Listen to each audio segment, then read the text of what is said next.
Alright, so I'm going to be doing a bit of a basic side tutorial, I guess. Mostly because this cat base that I've been working on actually requires a bit of basic knowledge for this. Ella is actually in the shower right now, so she might pop in unknowing that I'm doing this and start talking. Sorry about that. But I've got my overlay off so you can actually see all my options that I'm working with inside. The first thing I want to cover that a lot of people seem to miss is that when I have my bases for sale and you get it, it's usually the lines are this brown color, which doesn't tend to work out too well when you put a darker color under it, because it just doesn't look very good. So the first thing I want to cover is line tinting. And to do that, you saw me do it a second ago, it's really simple. There's the option preserve opacity right here. If you click it and check it, it will lock the lines so that when you color over it, it will only color things that are existent on the canvas. It won't, if there's a transparent spot, it won't mark it, whereas if you turn that off, you just get a mess. So the first thing I suggest for most people is tint your lines black if you don't plan to be using any other tints. Sometimes if you're using lighter colors for your base, what I will do, if you want to try and get a little bit more advanced with it, I guess, is I will take the color that I have and then just over here on the sliders for darkness, just, drag it down a little bit and then make the lines that color. I find that looks really aesthetically pleasing to me. That's not something that you have to do, but that's just something that I enjoy doing. I feel like it gives it a little bit more depth. So, but for now we're just going to keep the lines this purple color I've been working with because it's easy on my eyes and I can handle it. So the next thing that I would suggest doing before starting to color at all is pick your accessories. So the first folder we got is body mods, which I've included. Well, first of all, take your base and drop the opacity down so that it's more transparent so you can see what the mods are over top of it. That helps a lot. So yeah, I got body mods, so this one obviously makes it a lot more, you can see just the mod there, skinny and almost anorexic. We got a big chubby version and we got a more athletic build. Now we'll just work with the skinny one for now. You'll notice that it doesn't have, it's not a full base, it's just the parts that need changing. So what we need to do if you wanted to use this one for example, so you want to make sure preserve opacity is not checked so that when you erase lines, it won't, let me show you what happens actually. If you erase the lines while opacity is selected, it still retains the lines, it just makes them white because it doesn't know what to do. So make sure that's off. And get your transparency set down so you can see what you're doing. So with all of these mods that I have, you mostly just want to erase the parts that are unaffected, or sorry, that are affected by the mod. So a little bit of the arm there, and I've left opacity on because I am not a smart person. I just told you not to do it and then I did it. Most things should line up if you just, carefully go through it. Some stuff you can more quickly remove. It's pretty obvious. But then you want to leave the parts that are not included in the mod. So it will line up with the pause. You just need to remove the original base pause and just do a quick bit of erasing. And yeah, that looks pretty much it. You've gotten rid of your base, and now if you bring your opacity back up, it should just look like you have a more anorexic cat. The face doesn't quite line up. It's a little fluffy compared to the rest of the body. Some minor tweaking will be needed. You can do that right on the mod layer or the base layer, but just go in and connect some of the lines. It really doesn't matter how perfectionist you are, as long as the lines are connected, it'll make it a lot easier for you later to make sure that there are no holes. Like that one right there. That is a problem. Get out of here. So, there you go. There we got our first mod on there, and we're going to go with that one. Close the mod folder and go to fluffs. I got 10 fluffs in here, and I'll just hold on, actually. Should probably merge as we go, but first I'm going to save this as a copy before I accidentally save over the original with all the deleted parts. So to merge the layers is control, you hold down control and hit E, and it got rid of the whole folder if you were selecting the folder to just the active one, which was the mod we had. And then you can control E that again, and now it's all on the same layer. So we can do that, which makes it easier to bring down transparency again so we can see better what the fluffs mods are. So as you can see, they were built for the default, but if you did want to use these fluffs, you can use the selection tool right here, or actually even if you wanted to use the square selection, doesn't matter. But select your bit, and make sure you're on the right layer first. You just move them in slightly and it should work. Most of these things should work with each other. They just, like I said, a lot of what we'll be needing is minor tweaking. So, got some fluffs there. I'll quickly go through the fluffs, show you some of what we got. We got some face fluffs, full body fluffs, different kinds like long fur, little head tufts, a whole bunch of scraggly, scrangy, scruffy stuff, just the neck plumes, and another really long fur.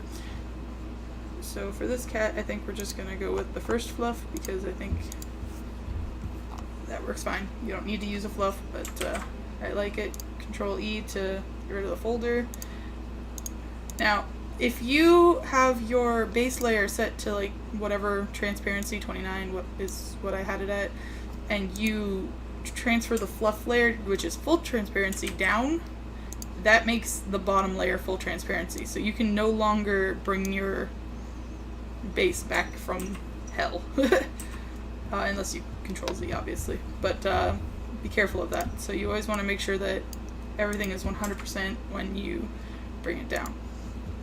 Now you'll notice there is a little bit of clipping. Again, this is something that you're going to have to do a lot of to use this base, is just erasing little bits that seem to flip through. So that seems to be the only one with the fluffs that was showing through, was a little bit of the stomach there. Just remove it and good to go. We have 20 different tails. I don't think we need to bring the transparency down for this one. Tails don't really interact too much with the body. So let's go through them. We got a little fluffy tail, nice long tail, more upward tail, downward. Something like this would take a little bit more moving individually to get it lined up, but you know, you can do it. It's easy enough, I would hope. More bobtails. Oh, same one.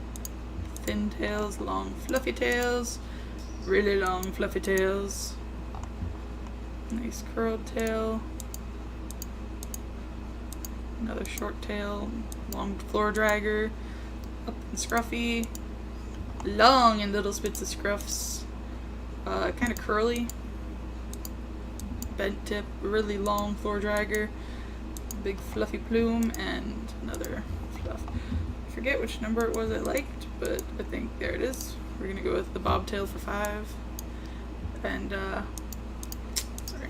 Something else you can do is once you've got your selection grabbed, in the in the options section here, you got scaled, free to form, rotate.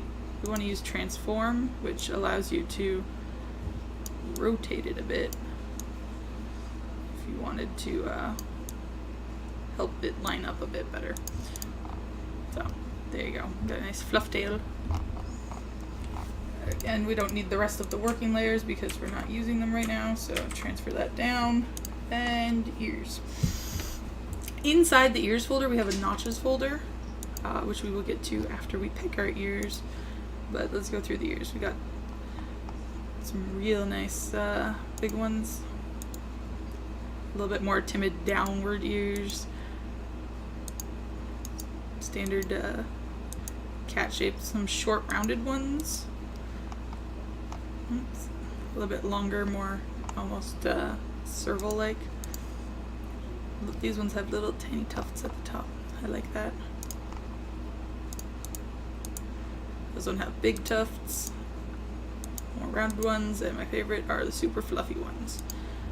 But for this particular cat, I think, which one was it I liked? I think we're gonna go with one. So now, because there is a subfolder in here, if we Control E that, it's gonna be gone. So we want to make sure that our ears are fully customized before we move on. What the notches folder is, and let's take our ear layer and bring the transparency down so you can see better, is these are some preset notches, which are just like cuts and holes in the ears. They should work on most ears. Again, basic editing will be required. Some really gnarly ones. So what you can do with these is, say you don't want this one, you just want one on that side, you can just Control X, cut that away, get rid of it. Or actually, yeah, say you like this one but you want it on the other side, so flip horizontally, we'll transfer it, and you can just kind of move it over. And if you didn't want it up there, maybe you wanted it a little higher, you can just move it up or move it down wherever you want it. Find a good place for it. And then this is a bad example one, but that little bit of ear that's showing behind it, you want to be on the ear layer and get rid of. I'm going to use another notch real quick just to show you better again what that means.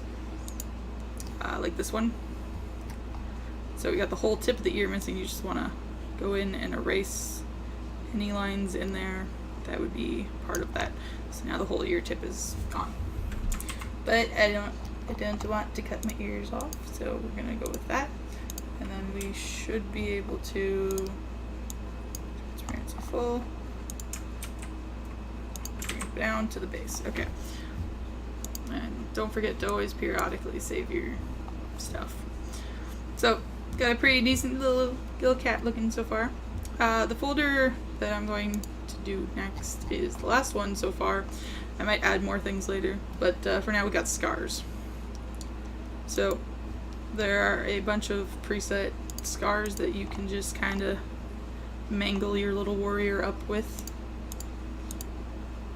And I think actually on the full version I might offer a little template on one of the layers of the colors that you need for this, because I'm going to show you how to do your own scars. So I'm just going to randomly grab them and make little.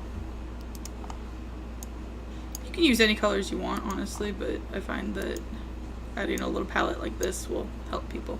So say you don't really like any of these scars, or you just want your cat to be super customized, scarring is actually really, really easy. As long as you, might be a little harder with a mouse, but if you've got pen tablets, should be pretty easy. You just pick a random, whatever size you feel would be best, and say we want to do like a scar like right across the face, kind of. So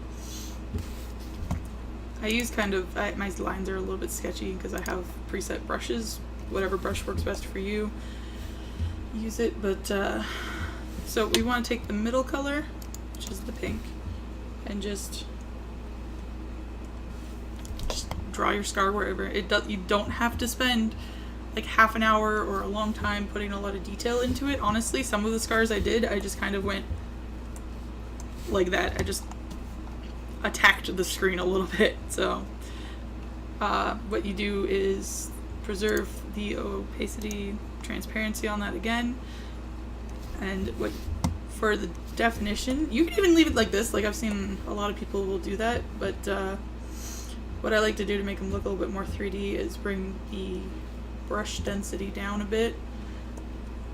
Maybe not that much. And you just take the darker color and kind of go along the bottom.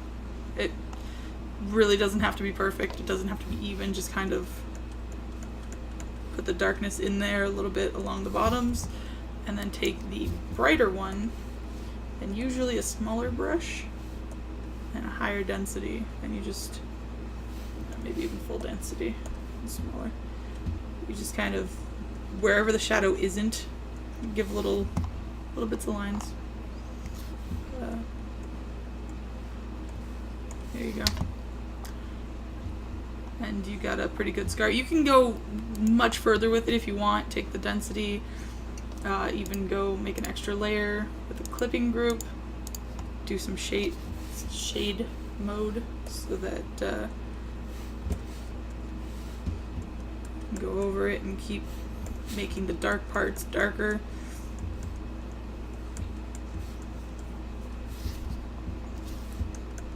Go around the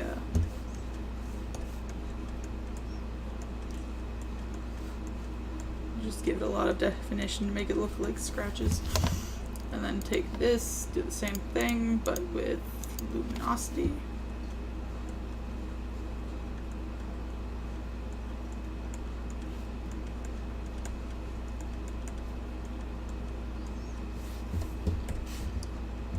You just kind of go over it. Makes it look like exposed flesh, essentially, but you don't really need to do that, honestly. Just, this is good enough. Don't actually want those scars though, so get rid of those. I think just the simple eye one would be good for what I wanted. Slight modification is kind of clipping into the eye a little bit. Just clean that up with erasing. Maybe even erase through the eyebrow so it doesn't clip the eyebrow. There you go.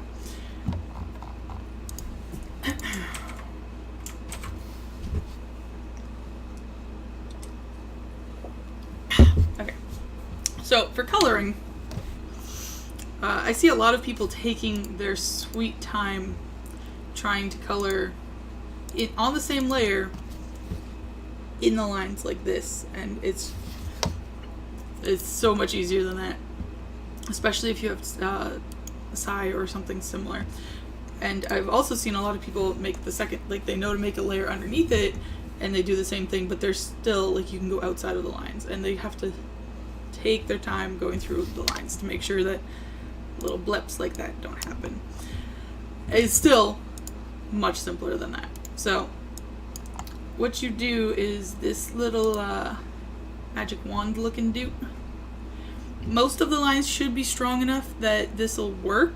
So it won't always work, especially if you have holes in your lines, but it is really helpful. And if you can spot the holes, you can fix it. The higher the color difference on this is, the more strict about it finding holes it'll be. So it'll try to find every little hole. Like, it'll go over some lines like that. So if that's also a problem, you can bring it down a little bit. You get pretty much everything selected, but it's not perfect. So just play with it a bit. That seems to have done it pretty good, except for one little spot, which you can go in and just strengthen the line. And it won't be a problem. And try that again. There you go. So now you have everything around your cat selected. You can go to selection at the top and invert. And now you have only inside the cat selected. So if you go on your new layer, because if you're on this layer and you do it, you're going to go over your lines and get rid of them. So you don't want that. What you want to do is be on the new layer underneath it, take a big brush or even the fill tool and just go over it. You can unselect that and you'll see it's pretty perfect, honestly. That's how I do most of my coloring for getting the base in. Again, if you preserve the transparency on it, now you are locked into this layer and you can do things in the layer and it won't go out of it. So it makes it a lot easier to just, oh goodness, I have hiccups. That's not great. Anyways, makes it a lot easier to go in and kind of put your markings on and say, make it, you don't have to follow the lines as much. You only have to follow the inside lines now so that it doesn't bleed. And it's a lot more help. So, you can do like that.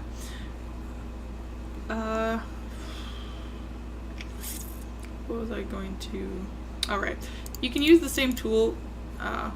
Show that closer up first. See that there's still a little bit of purple here. My lines aren't always perfect.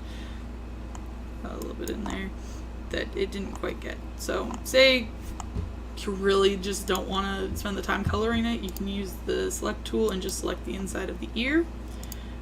And there you go. About half the time it took to do that one.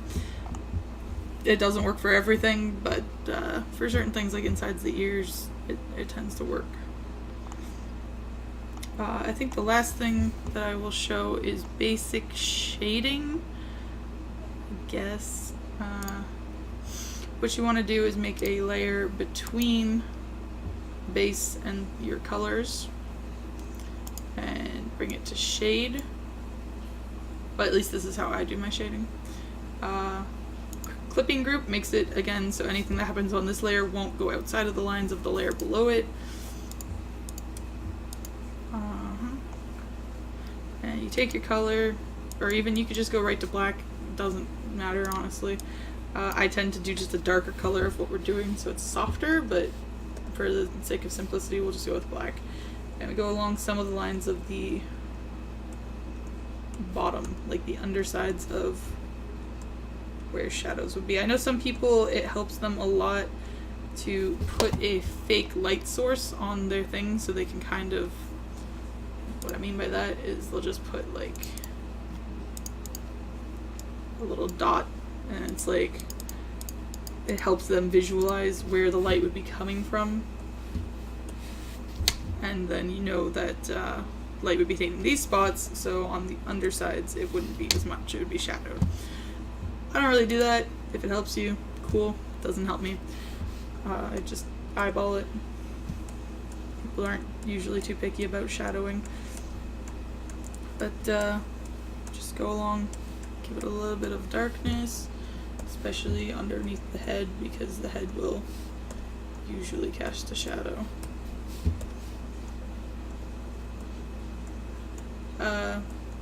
Not everybody cares about shading. Honestly, sometimes if you're using this to make a dots, it will bring up the price a little bit because people think that you spent a lot more time on it and a lot more detail, which, no, isn't wrong. Like I said, I'm doing this as simply as possible just to show you that you don't have to be a perfectionist with it. So, maybe a little bit around the eyes, in the eyes to show that the eyelid is shading the inner eye. Across the nose, under the mouth. Good enough. That's really strong though. Like, that's some pretty dark shadowing. So what you can do is take the transparency and bring it way down. Almost non-existent even is still, gives it a subtle look. Just bring it down. Make a new layer, clipping group, and again, luminosity. Take a white or a light color. Sometimes even a yellow will work nice. And you want to do the same thing but in reverse. Again, if the light source helps you, you would do it just in the areas that look like the light would be shining on it. Bridge of the nose. And just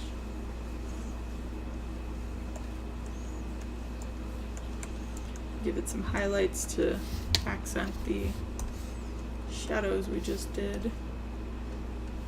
Maybe go in and give it a little bit of detail to the nose, especially the eyes, if you want to give a little bit of life to the eyes. A little, I guess, tip I would do is if you want to make a layer above the base and do luminosity a little stronger than that, and give a stronger eye line that goes across like that. It's very common, a lot of artists will do that. It gives it a lot more depth to the eyes and gives them that shine look, makes it look less flat 2D because it's not confined within the lines. Anyways, back on our main layer, just kind of highlight some of the edges, maybe on the toe beams, the little ridges of that, highlight them.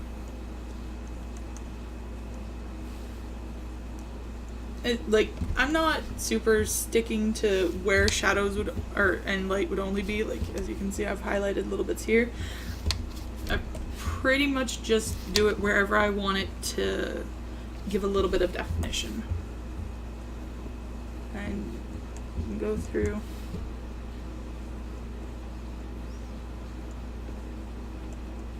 Give it little bits of definition. I can honestly give a whole tutorial about how to keep going in depth with it if you wanted, but this is already pretty decent. Sometimes what I'll do for full shading is between the shade and luminosity levels, I'll do a new one that is both lumi and shade. Give a nice rich orange for like a sun color. Use a full blurred brush and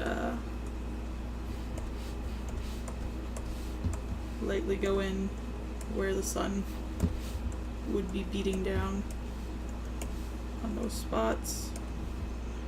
And then again, even stronger.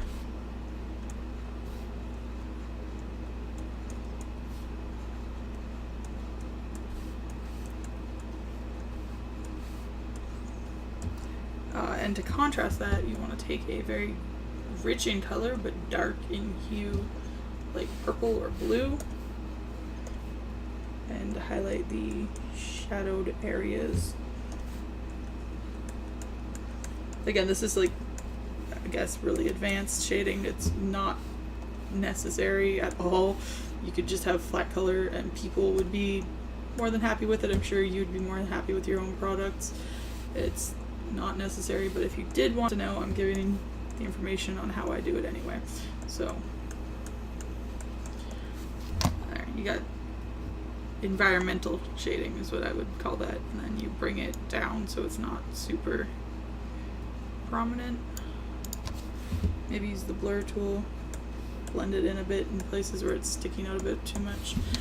There you go, you got like a full shade on your cat that I have not colored in and is not at all colored. This is, yeah.